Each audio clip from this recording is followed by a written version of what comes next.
Now, I get the honor to introduce our speaker today, Stephen Poplin. He sent me a little bio, which I'm going to share with you.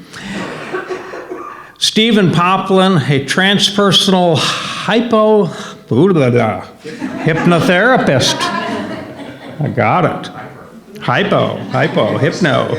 After attending 6 universities in the U.S. and Europe, Stephen received a BA in philosophy and an MA in humanities, comparative religions focus from Old Dominion University right here in Norfolk, Virginia. He has been a college instructor on several campuses on both the U.S. coast as well as in Germany.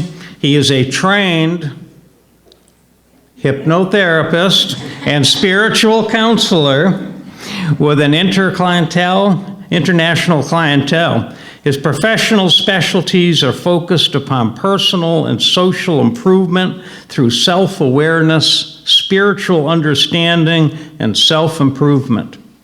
His hypnotic specialties are hypno-healing, past life regressions, and spiritual integration sessions. Stephen is known for his common sense and his compassion and his humor. He is the author of Inner Journeys, Cosmic Sojourns, Life-Transforming Stories and Adventures and Messages from a Spiritual Casebook, Manual on Life disguised as books on reincarnation. The Stephen I know is a fellow pastor here at the fellowship.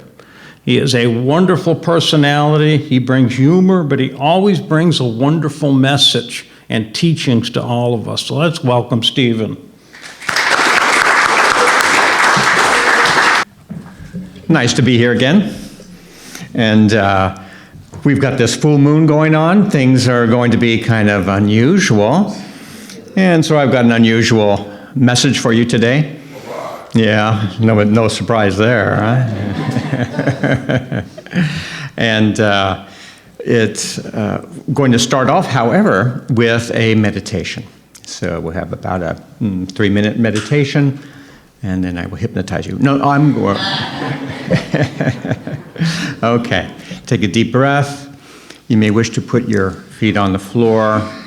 Imagine then, with the feet on the floor, attuning down to Mother Earth, Mother Nature, the divine, feminine, raising as you breathe, that energy flowing up the legs, up the body,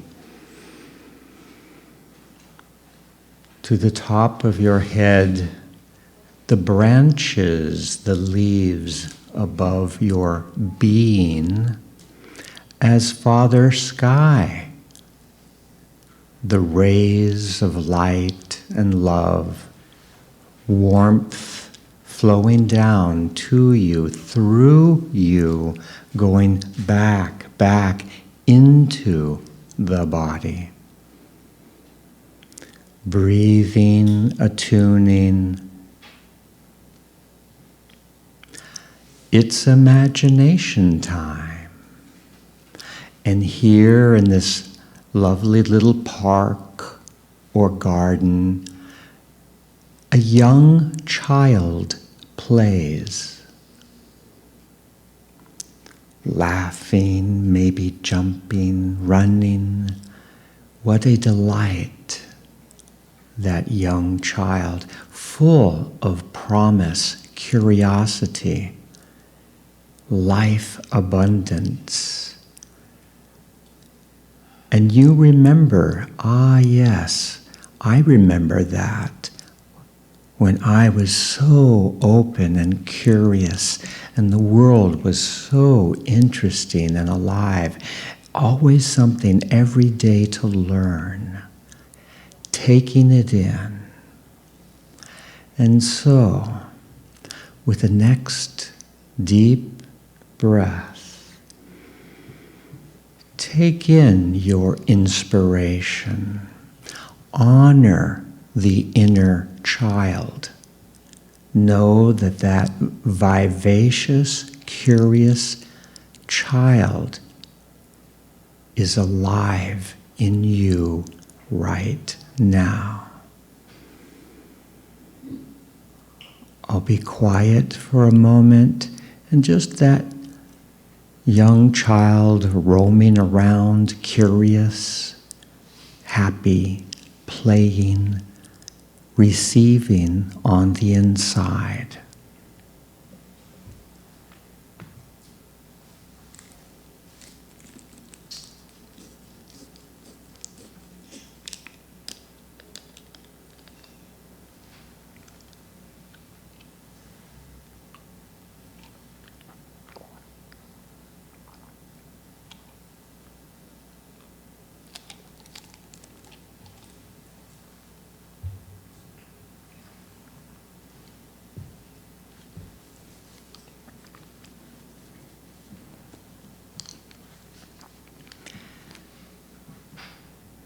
And with the next deep breath, bringing the light and love and inspiration back here, back right here to the present time and place.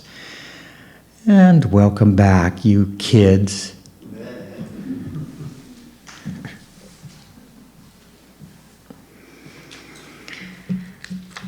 And now for something completely different.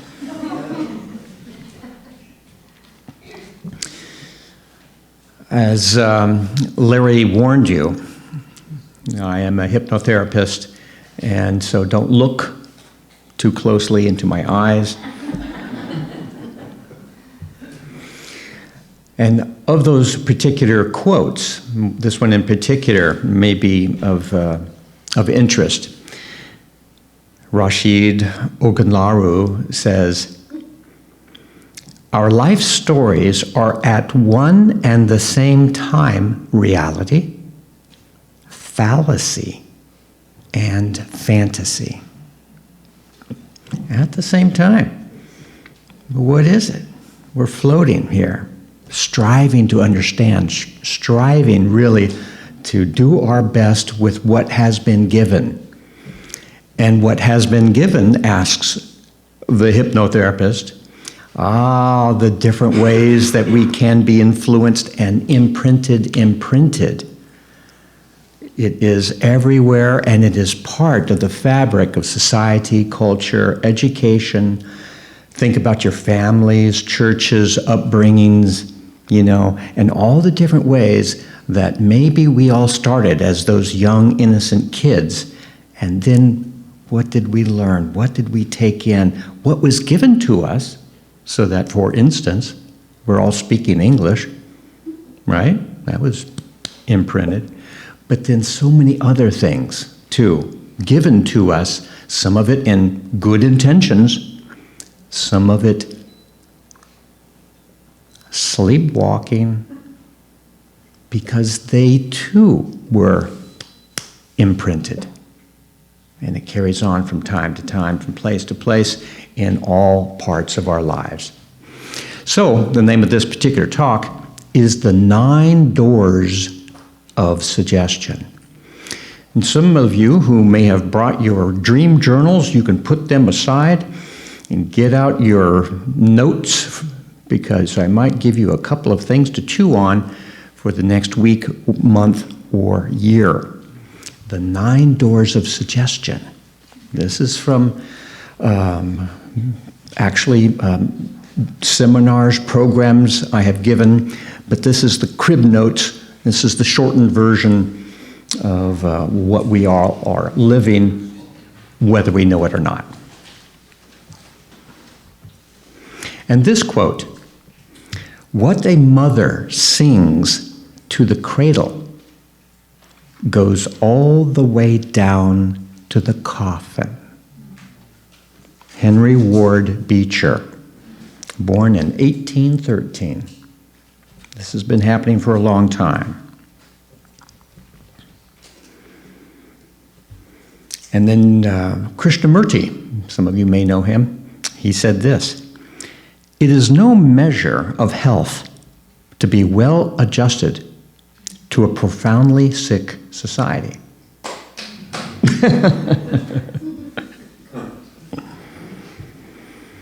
Now recognize that these various doors, these ways that suggestions can come in are not nefarious. It's not like watch out. It's more like, well, this is how it works.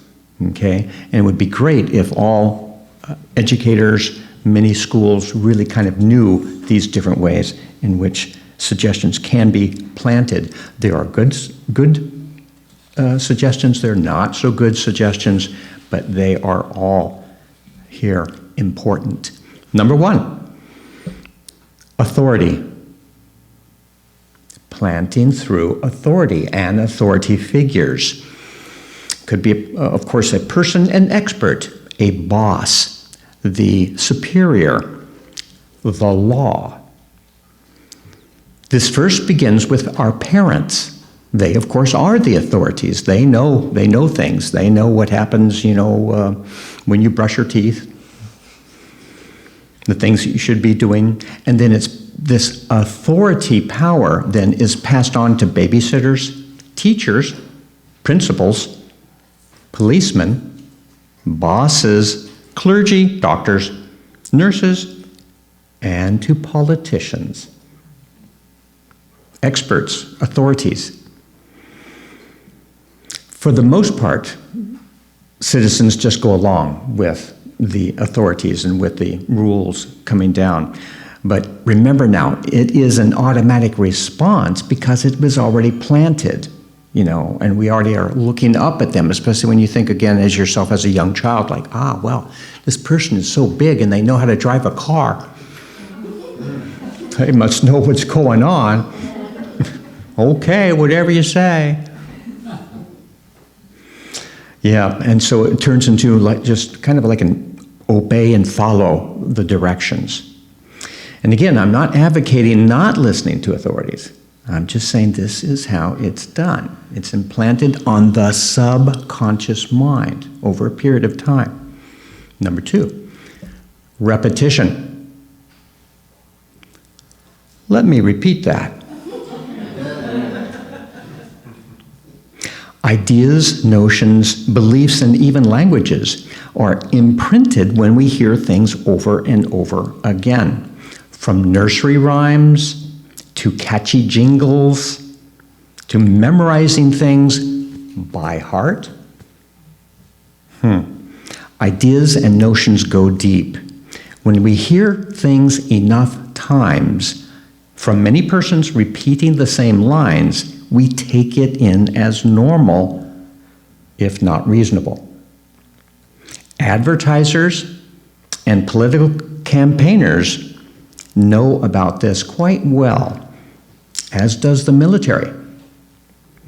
Theirs is not to reason why. Theirs is but to do or die. That's Charge of the Light Brigade by Alfred Lord Tennyson.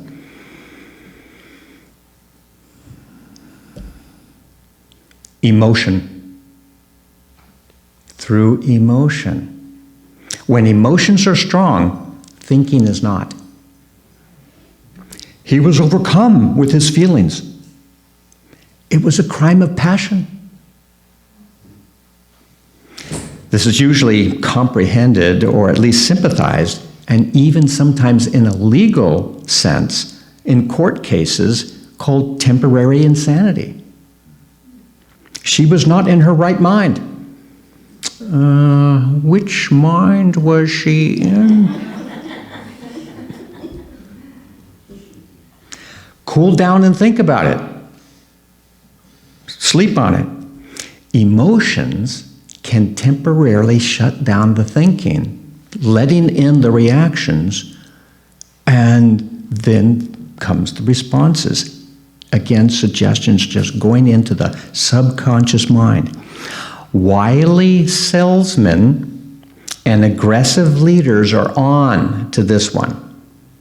Obviously, one way to get support for a war is to elicit strong feelings of patriotism, fear, revenge, and battle excitement, among other emotions. This is playing in the news right now. Then we have peers. And here we are all as peers right here in this room that points towards, again, thinking back, towards conformity. You want to conform, you want to fit in, you want to connect with your peers. Fitting in, being cool or hip. Y'all remember that also from high school. I believe, however, this is kind of an innate protection mechanism that goes way back. I think this is really quite primitive. This sense that, wow, like we should all be in line here. We should be part of a team, probably because that other tribe over there might be a bit dangerous. How do we distinguish them from us? Well, let's all kind of like be a little bit more similar. So here's the peer pressure. We're all like together. Are we together? Yeah. Peer pressure from an authority. That's happening. This peer pressure can even be found in science, in universities, high levels of education where they're thinking, or you're thinking that they're thinking. But there can be like, well, this particular paper was written by somebody in Perth, Australia. What do they know? That's a true story.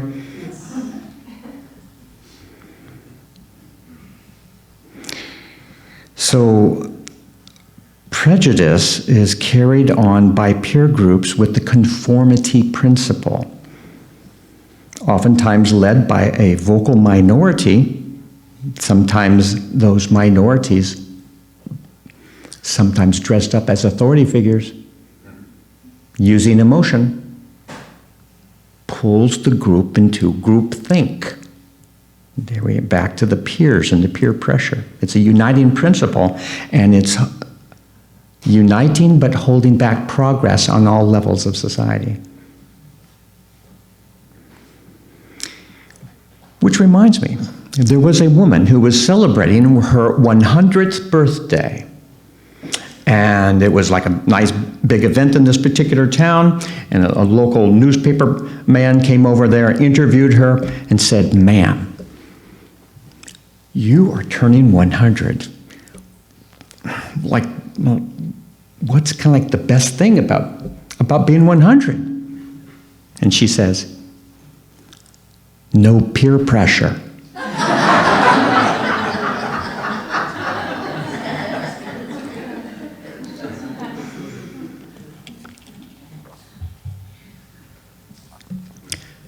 Tradition. Because it's always been done that way. And this is the way it is. It's a tradition. I'm giving this talk, of course, before Thanksgiving, and that is another tradition. And we, of course, heard all the good stories about the wonderful natives who took in the poor Puritans, and then, you know, they didn't know exactly how to be farmers, and they were cared for by these people. What a great tradition, overlooking historical truths about exactly how these two groups of people were actually interacting. It was not a pretty story, but it's tradition. And those who enjoy tradition don't really care about the historical truth. They just say, "I just love my turkey."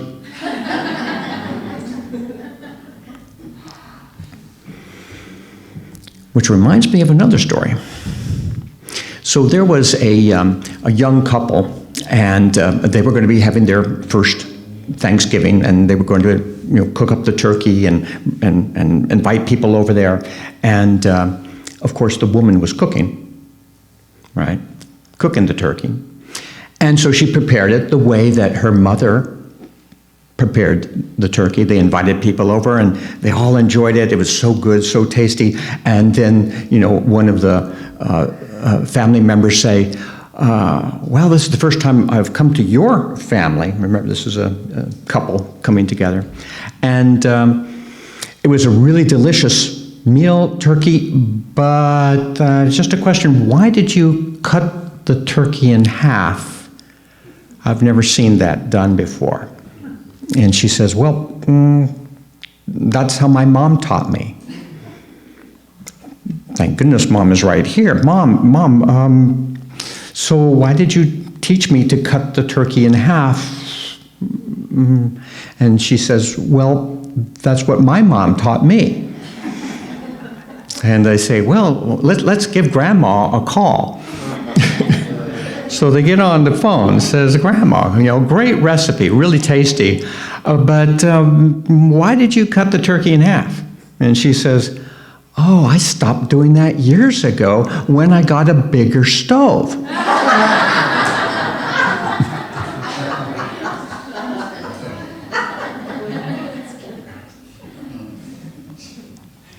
So, just because it, has passed the test of time, it doesn't mean that we have to follow all these traditions. Question, always ask. Christopher Columbus came over here, and he got lost. He thought he was in the East Indies, and the natives are called Indians. He was wrong. But it stuck, So I heard this other interesting definition a while ago. Tradition is peer pressure by the dead.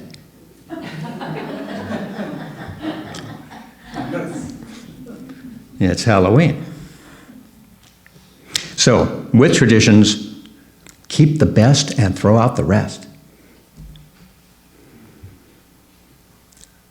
Here's an interesting one called linking. This is an unusual way of having subconscious imprints through linking. It's a complex, unconscious association with a person or a group. This occurs when there is a link or invisible threads of connections to others. Like, oh, you're like your dad. Oh, that's how we do it. So you see how that also fits into tradition. He's a chip off the old block. You are a Jew. You're a Catholic. You're a Muslim. You see the linking, the connection, just with an association. Sometimes, of course, that's not really meant in a specific way, like they're trying to mold you somehow. They're just making a link. They're making they're maybe noticing something. But then we can go on and say, oh, you remind me of your mother, your grandmother, uncle. You are a Mexican. You're a Russian. You're Ukrainian. Could be just like an observation or looking at, piece of information here, but then there may be an unconscious link. And sometimes those connections then go, especially to those growing children, those facile minds, taking it in and saying, wow, well, I am a WASP, white Anglo-Saxon Protestant. But what does that mean? Well, when I started reading up about that, I thought I was a pretty independent thinker, and I said, doggone, I'm a WASP. And got me there. But what could start off as kind of an innocent associations like, oh, you're like Uncle George. That child might say, wow, I'm like Uncle George. The person who said it might have said, you resemble Uncle George with your red hair. But what the child knows is that when Uncle George drinks, he gets angry. Might I be like that? Questions the child. Here is an interesting quote by Mary Wollstonecraft, who was one of the first women's liberators the mother of Mary Shelley, by the way, who brought us Frankenstein. She says, taught from their infancy that beauty is woman's scepter. The mind shapes itself to the body, and roaming round its gilt cage only seeks to adorn its prison.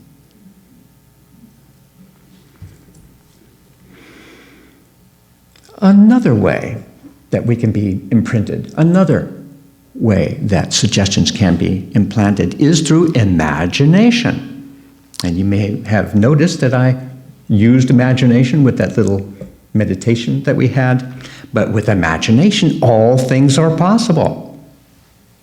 And the mind instantly sets aside its analytical abilities, and then it can stretch, it can imagine, it can soar. Great visualizations and stories and music and dreams all kind of arrest our conscious minds, allowing things to come in.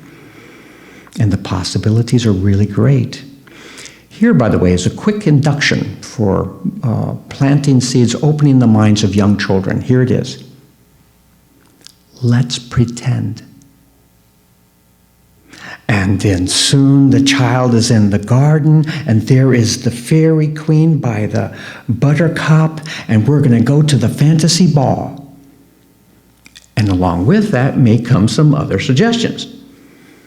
Imagination. Just imagine. How fun. Similarly, the word suppose opens up that same way. Oh, suppose. Well, just suppose this. Well, that means it's like possibilities. Wonderful. And it bypasses our conscious minds. New and imaginative suggestions create different possibilities. It's something that you can use. We can imprint our own ideas and things that we really want to have by using our imagination. Then we have the role.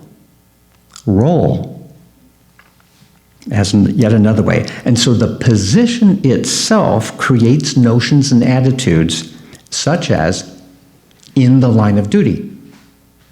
That's a role. A doctor's oath. Or a self-righteous leader. I am the decider. Those who are married or have been married probably have felt even the strong sense of the roles in the institution of marriage. And then you suddenly find that, wow, I'm acting a little bit like my dad since I got married. Where'd that come from? But I'm supposed to be doing certain things because I'm now married.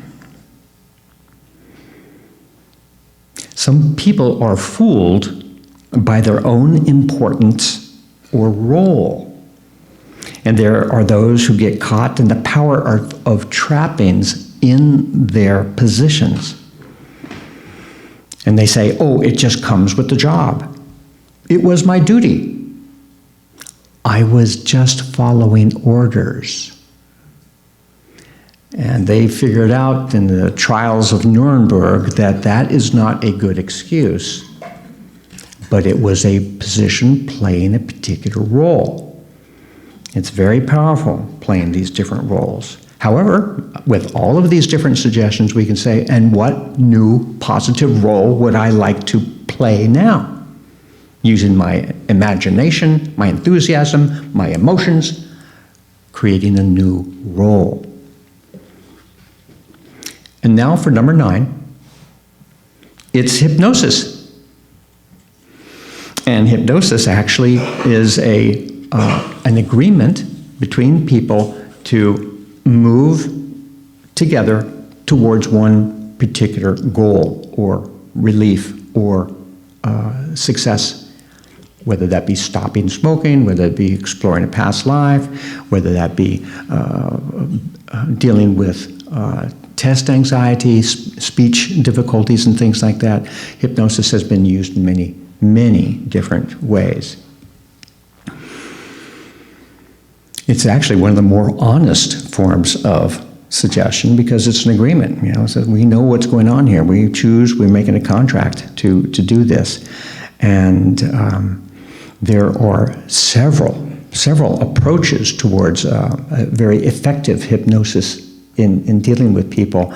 And it involves all of the above ways that I had already discussed, because the hypnotist can automatically be the authority person, use also traditions, fantasy, imagination, emotions, to just like imprint those positive things that you would like to have so that you can have a fabulous life.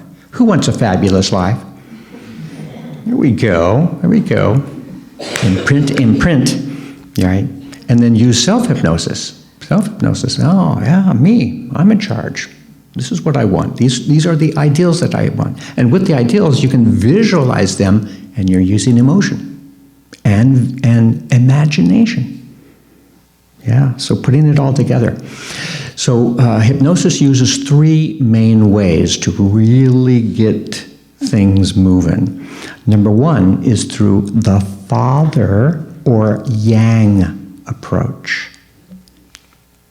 And with that, it combines authority, role, emotion, linking, and repetition. Direct commands, emotional directives. If you've ever seen a stage hypnosis show, they're pretty fun, but that is a yang approach towards hypnosis. Sleep now.